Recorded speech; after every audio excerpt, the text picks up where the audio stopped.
apprendre aussi, puisque j'étais entre guillemets un peu un cobaye, parce que Edouard, quand il m'a baptisé, j'étais un peu dans les premiers à ce moment-là.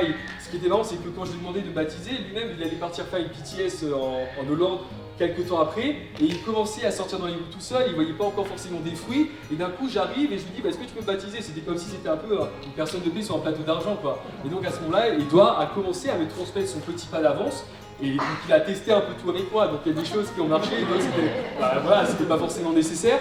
Mais le but, c'est de se dire qu'est-ce qui marche, qu'est-ce qui fonctionne, mais de vraiment pas se dire non seulement qu'est-ce qui marche, qu'est-ce qu'on a créé, mais se dire qu'est-ce que Jésus faisait avec ses disciples. Parce que Jésus a dit à ses disciples, maintenant vous avez entendu de moi, faites la même chose avec les autres.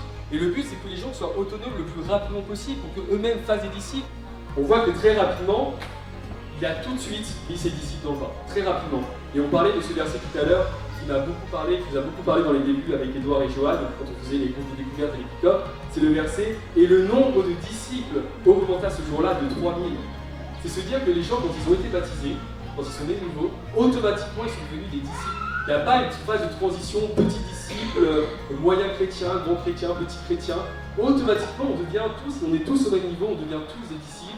Et on est tous appelés à ce moment-là à répondre à l'appel de Jésus. Quel couple va décider à un moment donné d'avoir des enfants pour qu'au bout de quelques semaines, il le délaisse et lui dit c'est bon, t'es assez âgé, t'as 3 semaines, t'as 3 mois, tu peux marcher tout seul, débrouille-toi maintenant. Personne fait ça et ça paraît logique.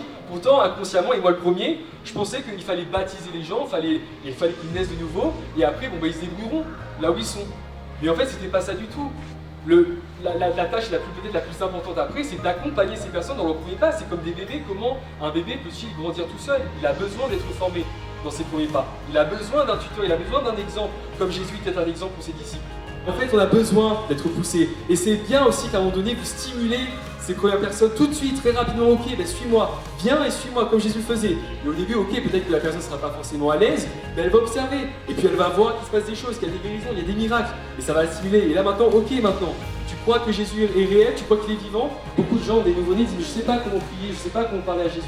Et le fait qu'on va être avec eux, qu'on va prier, qu'on va être ensemble, à prier, ça va leur donner des idées aussi, ça va leur permettre de construire leur relation avec Dieu. Ok, prends du temps, tu as des difficultés, tu es fatigué, tu as du mal, ok, on va prier pour ça. Et toi aussi, essaie maintenant de t'adresser à lui.